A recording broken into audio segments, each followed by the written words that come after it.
Hello students, हम 11th history का 5th chapter कर रहे हैं। ये इस चैप्टर की लास्ट वीडियो है। आज हम पढ़ेंगे कंक्लूजन कि जो ये मंगोलों के बारे में हमने पढ़ा है इसका क्या कंक्लूजन हमारे सामने निकल कर आता है। Situating Genghis Khan and the Mongols in the world history. Genghis Khan, Changez Khan का और मंगोलों का वर्ल्ड की हिस्ट्री में क्या स्थान है। When we remember Genghis Khan today, the only image that appear in our imagination are those who are conqueror, the destroyer of the cities and individual who was responsible for the death of thousands of people. अगर आज हम Genghis Khan को याद करते हैं तो हमारे सामने ऐसी तस्वीरें आती हैं कि वो एक कॉन्करर था, डिस्ट्रॉयड ऑफ द सिटीज था और एक ऐसा इंसान था जिसने जो अकेला ही हजारों लोगों की डेथ के लिए रिस्पॉन्सिबल था। 13th सेंचुरी में जो चाइना, ईरान और यूरोप के, ईस्टर्न यूरोप के लोग थे वो इन स्टेपीज के हार्ट्स को बड़ी ही घृणा की दृष्टि से, फियर से और डिसटेस्ट से देखते थे, यानी कि वो इन्हें पसंद नहीं करते थे और इनसे डरते भी थे। फिर भी मंगोलों के लिए चंगेज खान अब तक का सबसे महान शासक था। उसने मंगोलों को संगठित किया। बहुत लंबे टाइम से चली आ रही जो कबीलों में, जो ट्राइब्स में लड़ाइयाँ होती थी उसको उसने ख़त्म किया था। चाइनीज जो उनका एक्सप्लॉयटेशन कर रहे थे उस एक्सप्लॉयटेशन से उसने मुक्ति दिलाई थी, यानी कि वो एक बहुत ही अच्छा शासक था मंगोलों के लिए। ओके, ये एक उसने अपने साम्राज्य को यूरोप और एशिया 2 कॉन्टिनेंट्स में फैला दिया था। बहुत सारे व्यापारों के रास्तों को खोला, बाजारों को दोबारा से स्थापित किया और इतना अच्छी तरह से उसने अपने एरिया को एक्सपेंड कर लिया था कि जो ट्रैवलर्स होते थे दूसरी कंट्रीज थे वो यहाँ की तरफ आकर्षित होने लगे और यहाँ पर घूमना उन्होंने शुरू कर दिया था।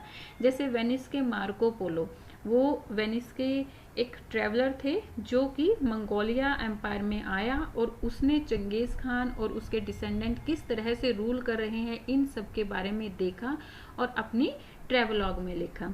ठीक है, जैसे हमारी कंट्री में बहुत सारे ट्रैवलर्स आते थे ट्रैवलिंग के लिए, क्योंकि हमारी कंट्री एक प्रॉस्पेरियस कंट्री थी और इसीलिए बहुत सारे ट्रैवलर्स यहाँ पर ट्रैवलिंग के लिए आते थे, ये जानने के लिए कि हमारी प्रॉस्पेरिटी के पीछे रीज़न क्या है। तो इसी तरह से चंगेज खान ने मंगोलों को इतना प्रोस्पेरियस बना दिया था कि दूसरी कंट्री से ट्रैवलर्स यहाँ पर ट्रैवलिंग के लिए आना शुरू कर देते थे। ओके, अब हम अगर इस पर्सपेक्टिव को देखें, चंगेज खान के पर्सपेक्टिव को देखें, तो इससे हमें पता चलता है कि कैसे एक पर्सपेक्टिव दूसरे सभी को पूरी तरह से इरेज कर देता है। कैसे, मतलब कि जैसे मंगोलों को तो उसने बहुत ज़्यादा एक्सपेंड कर दिया था मंगोलिया का, तो लेकिन दूसरे जो भी जिन कंट्रीज़ को वो कॉन्कर करता था, जिन सिटीज़ को वो कॉन्कर करता था, उनको पूरी तरह से डिस्ट्रॉय कर देता था। उनकी पूरी तरह से सिविलाइजेशन, उनके ट्रेडिशन, कल्चर सब कुछ मिटा देता था। तो चंगेज खान के पर्सपेक्टिव से हमें यही पता चलता है कि कैसे एक पर्सपेक्टिव दूसरे सभी को इरेज कर देता है।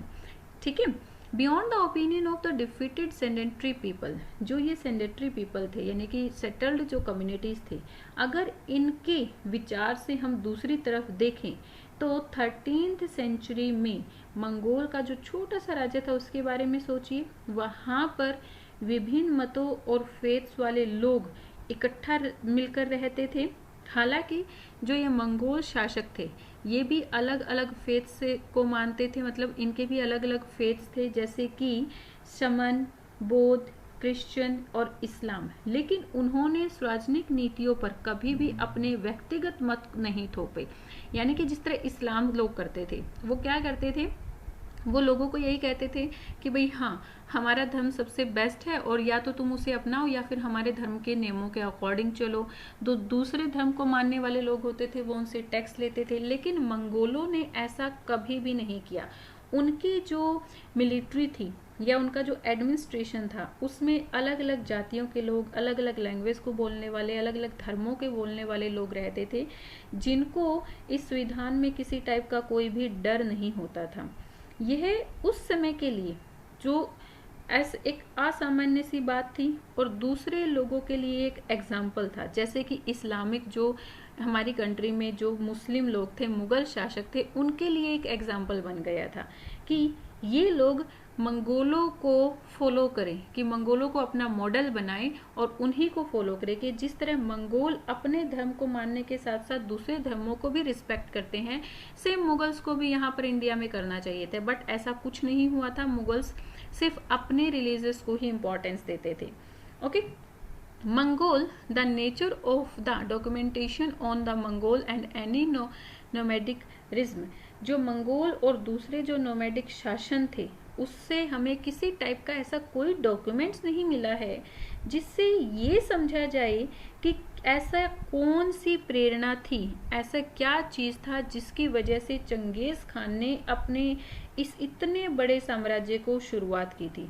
जो सोर्सेज हमें मिले हैं मंगोलिया के बारे में उनसे किसी से नहीं पता चलता, लेकिन फिर भी हिस्टोरियन ये एक अंदाजा ही लगाते हैं कि शायद जब चंगेज खान की वाइफ को किडनैप किया गया था तो पहले उसको बचाने के लिए, फिर उसने अपने फादर के दुश्मनों को मारने के लिए, यानी कि जिन ट्राइब्स ने उसके फादर की डेथ की थी उन्हें मारने के लिए वो लड़ाई लड़ता रहा, और उसके बाद उसको अपनी पावर का एहसास हुआ और धीरे धीरे उसने पहले मंगोल के सभी ट्राइब्स को कॉन्कर किया और फिर अपनी टेरिटरीज को एक्सपेंड करता रहा दूसरे कंट्रीज में।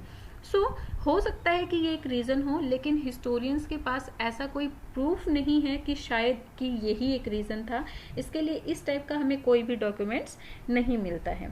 ओके, अनेक समुदाय में बटे हुए लोगों को उन्होंने, जो छोटे छोटे जो समुदाय थे, जो छोटे छोटे ट्राइब्स थे, उनमें बटे हुए लोगों को उन्होंने इकट्ठा किया और मंगोल साम्राज्य को एक बहुत बड़ा साम्राज्य बना दिया था।